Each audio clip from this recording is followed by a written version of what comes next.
Hello students, आज हम देखेंगे क्लास 10th के पोएम के important question answers. First poem है आपकी लाइट द लैंप ऑफ दाय लव, और ये पोएम लिखी हुई है रविंद्रनाथ टैगोर के द्वारा।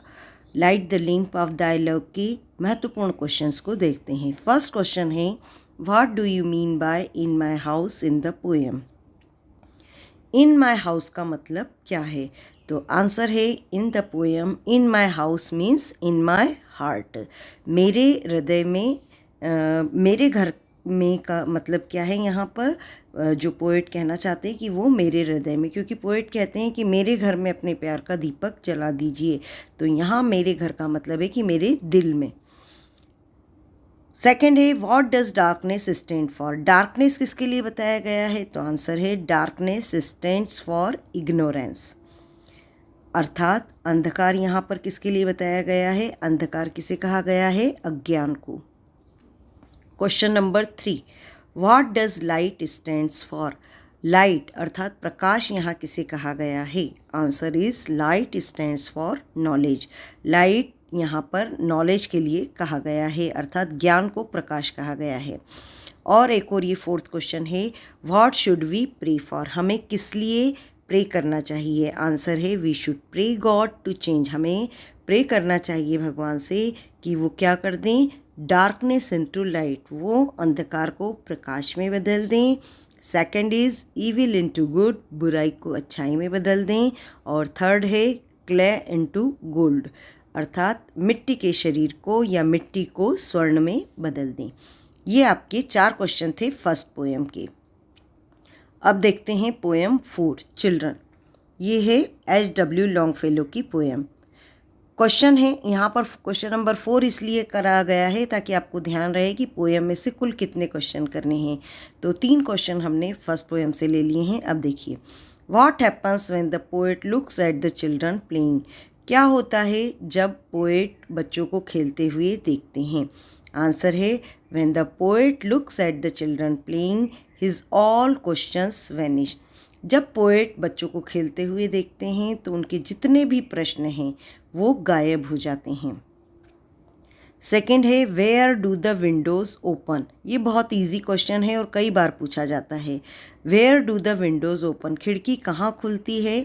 आंसर है the windows open in the east, खिड़की पूर्व में खुलती है।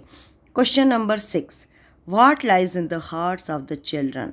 बच्चों के हृदय में क्या है? आंसर है birds and sunshine lies in the hearts of the children. बच्चों के हृदय में चिड़िया है और सूर्य की चमक है। इसका मतलब है कि खुशी है और उत्साह है। 7th क्वेश्चन है, when do the problem of the poet ends. Poet की प्रॉब्लम कब खत्म होती है? तो आंसर है the problem of the poet ends when he hears the children at play. Problem कब एंड होती है? जब वो बच्चों को खेलते हुए सुनते हैं। अब हम देखते हैं next poem, poem 7 anger by Eliza Cook. तो क्या है ये पोएम? Who is greater than a king. यहाँ पर पूछा गया है कि कौन राजा से भी महान है। आंसर है the person who controls his anger is greater than a king. वो व्यक्ति जो अपने गुस्से को कंट्रोल करता है वो राजा से भी महान है। Question number 9, who is noble brave and wise. कौन महान है, बुद्धिमान है और बहादुर है? आंसर है the person who rules himself is noble brave and wise. वो व्यक्ति जो अपने आप पर नियंत्रण करता है, अपने स्वयं पर शासन करता है, वही नोबल, ब्रेव और वाइज है। नेक्स्ट है, why do we repent for a long time. हम लंबे समय तक क्यों पश्चाताप करते हैं? आंसर है anger causes harm so we repent for a long time. क्योंकि जो क्रोध है वो नुकसान पहुंचाता है, इसलिए हम काफ़ी लंबे समय तक पश्चाताप करते हैं। Question number 11, what are the disadvantages of being angry. गुस्सा होने के या क्रोधित होने के क्या दुष्परिणाम हैं? आंसर है anger causes harm so we repent for a long time. आप देखिए कि 10वां और 11वां आंसर हमारा सेम है कि भाई हम पश्चाताप क्यों करते हैं और या गुस्सा होने के क्या नुकसान है। तो दोनों का आंसर सेम है कि गुस्से से हमें नुकसान होता है और इसलिए हम लंबे समय तक परेशान होते हैं। यही इसका क्रोधित होने का दुष्परिणाम है।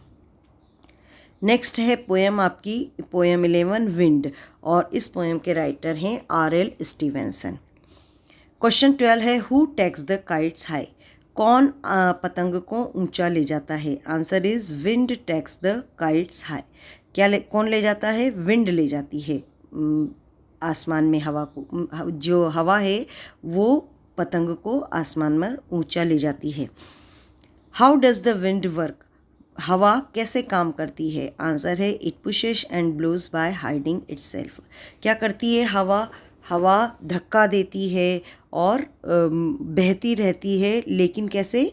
अपने आप को छुपाकर, क्योंकि हवा को हम देख नहीं पाते। Next question 14 what does the wind always do, तो हवा हमेशा क्या करती है? तो इसका भी आंसर आप देखिए, हमने सेम ही लिखा है कि हवा क्या करती है या हवा कैसे काम करती है, तो दोनों ही चीज़ें एक में आ गई।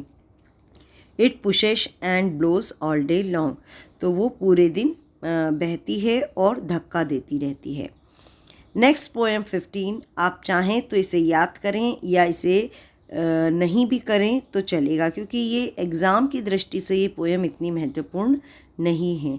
और ये पोएम 18 तो आपको वैसे ही कटवा दिया है। पोएम 15 इसमें कुछ शॉर्ट आंसर हैं, इसलिए शायद इस साल रखा होगा, और पर वैसे इसके क्वेश्चन बहुत ही कम पूछे जाते हैं। What does the poet say about his sad songs? Poet अपने सैड सॉन्ग्स के बारे में क्या कहते हैं? आंसर है the poet says to throw out his sad songs. Poet कहते हैं कि अपने जो सैड सॉन्ग हैं उन्हें, या दुख के गीत हैं, उन्हें फेंक दो। What does the poet say about the memories of dead people? Poet जो डेड पीपल हैं उनकी मेमोरीज़ के बारे में क्या कहते हैं? तो आंसर है कि the poet says to forget the memories of dead people. Poet कहते हैं कि हमें मरे हुए लोगों की मेमोरीज़ को भूल जाना चाहिए। Question number 20 what are the things that we should leave, हमें क्या चीज़ें छोड़नी चाहिए। आंसर है we should leave false sin grief and war, हमें झूठ छोड़ना चाहिए, पाप दुख और युद्ध या लड़ाई झगड़ा ये सब हमें छोड़ देना चाहिए।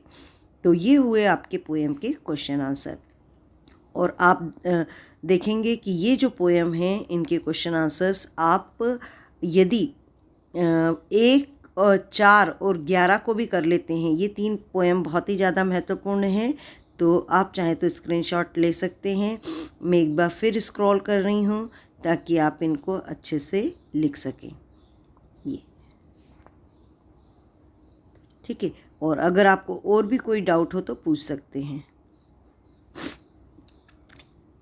इसमें भी 8 और 9 क्वेश्चन बहुत इंपॉर्टेंट है। पोएम 11 इसके आंसर सभी छोटे हैं और आसानी से याद हो जाते हैं। पोएम 15 को तो मैंने बताया ही है कि आप चाहें तो छोड़ भी सकते हैं, कोई ज़रूरी नहीं है इसे याद करना। Okay, thank you students.